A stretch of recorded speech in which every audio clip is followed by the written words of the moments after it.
पहिरियां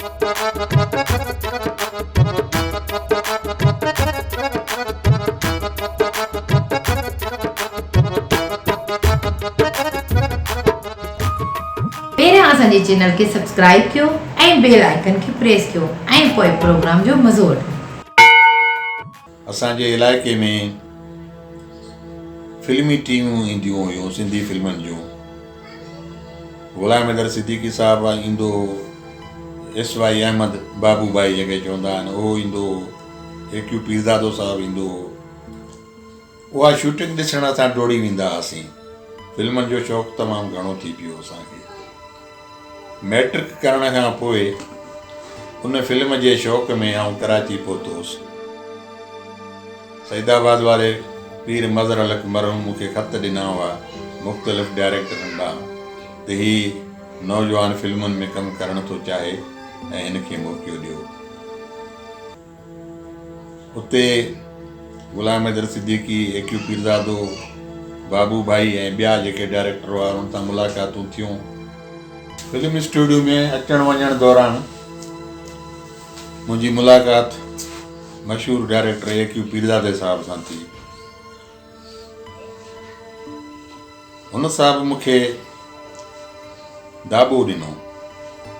जेको बि सो छोकिरो कराचीअ पहुचे उहो थो चाहे त मां हीरो थियां। छा शहर जा छोकिरा मरी विया आहिनि जो तव्हां ॿारहाड़ी जा अची हिते हीरो थींदव? साईं छा करियूं भला, असांखे शौक़ु आहे। बाबा शौक़ु आहे त उनखे ॿिए तरीक़े सां तव्हां पूरो करियो न। एक्टिंग छो था करियो? एक्टर छो था थियो? तव्हां डायरेक्टर थियो, तव्हां कैमरामैन थियो, तव्हां एडिटर थियो। एक्टिंग खां अलावा ॿिया बि त शोभा आहे हिन फिल्म में। ॿुधो साईं, तव्हां असांखे गाइड करियो, तव्हां असांजा वॾा आहियो, असांखे त का ख़बर ई कान्हे। असां रुॻो अचूं था हिते फिल्म जे हवाले सां त असां कमु कंदासीं। पोइ हुन साहिबु मूंखे चयो त हाणे हीअं करियो, तव्हां पंहिंजी एड्रेस मूंखे लिखी ॾियो ऐं ॻोठ हलिया वञो। ऐं जेसि ताईं तव्हांखे न घुरायां तव्हां कराचीअ न अचो। ठीकु आहे, मां ॻोठ हलियो वियुसि। 15-20 ॾींहं गुज़रिया, पीरज़ादे साहिब जो ख़त अची पहुतो। बाबा जल्दी कराची पहुच, मूं तुंहिंजे लाइ बंदोबस्तु करे छॾियो आहे। मां कराची पहुची वियुसि। पीरज़ादे साहिबु ॻाल्हायो हिकिड़े उर्दू डायरेक्टर सां जेको सिंधी फिल्म करे रहियो हो, आगा नज़ीर काविश मरहूम। सो हुनखे कंहिं अहिड़े असिस्टेंट जी ज़रूरत हुई जेको सिंधी स्क्रिप्ट सवलाईअ सां सही नमूने पढ़े ऐं हुनखे सम्झाए उर्दूअ में। पीरज़ादे साहिबु मुंहिंजो नालो वरितो। हुन चयो ठीकु आहे साईं, तव्हां हुनखे घुरायो। इहा 1973 जी ॻाल्हि आहे ऐं उन वक़्तु असिस्टेंट डायरेक्टर तौरु कमु करण जे लाइ मूंखे पघार मिलंदी हुई 150 रुपया। 150 रुपयनि में कराची में गुज़ारो करिणो हो, किराए जी जाइ में रहणो हो, मानी बि हिते पंहिंजी करणी हुई। इहो हिकिड़ो अजीब मुंहिंजे लाइ मसइलो हो, पर जीअं त शौक़ु हो इन करे मां रही पियुसि कराची में। अॻिते हली फिल्म जो प्रोड्यूसर आगा सगीर मिर्ज़ा, उनजी डेथ थी वई त फिल्म बंदि थी वई त असांखे बि बेरोज़गार कयो वियो। हाणे छा कजे? पीरज़ादे साहिबु चयो त बाबा ॻोठ न वञ, ॻोठ वेंदे त तूं ॻोठ रहिजी वेंदे ऐं कराची वरी न अची सघंदे। उञ हुजे बुख हुजे हिते ई रहो ऐं तुंहिंजे लाइ नौकिरी जो बंदोबस्तु थी वेंदो।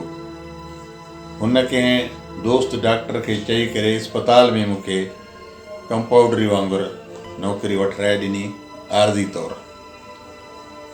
ऐं हुन चयो त हीउ असांजो नौजवान आहे, वक़्ती तौरु तव्हां वटि कमु कंदो, असांखे जल्दी फिल्म मिलण वारी आहे, उन खां पोइ हीउ वापसि असां वटि ईंदो।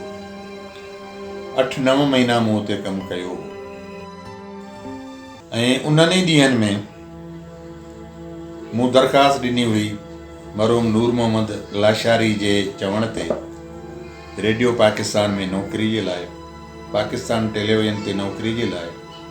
नूर मोहम्मद लाशारी मरहूम मूंखे ॿिन्ही इदारनि में पाण वठी वियो। हुते जे जनरल मैनेजरनि सां मूंखे मिलायो ऐं जिन मुंहिंजी एड्रेस नोट कई, नालो नोट कयो, दरख़्वास्तूं मूंखां घुरायूं। अहिड़ीअ तरह सां 1974 में मूंखे पाकिस्तान टेलीविज़न ते जेको नौकिरी मिली।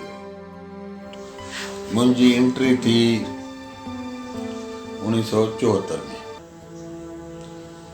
उन दौरान जॾहिं टीवी जा प्रोग्राम सिंधीअ वारा अधु कलाक हफ़्ते बदिरां रोज़ थियण लॻा, तो उन जे लाइ असां कोशिशि कई। थोरी कोशिशि खां पोइ असांखे नौकिरी मिली वई स्क्रिप्ट सेक्शन में। स्क्रिप्ट सेक्शन में जेको कमु थींदो हो, सिंधी ड्रामनि जे स्क्रिप्ट जो कॉपी थींदा हुआ ड्रामा, उहे कॉपी कंदा हुआसीं।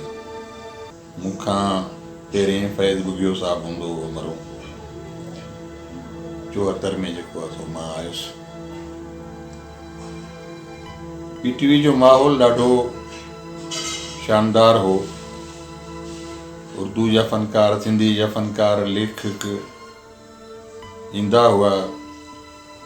असां नवां हुआसीं, उन्हनि खे ॾिसंदा हुआसीं, उन्हनि खां मुतासिर थींदा हुआसीं। ईअं थींदे थींदे साल खनि गुज़री वियो। उन खां पोइ मां रेगुलर थियुसि।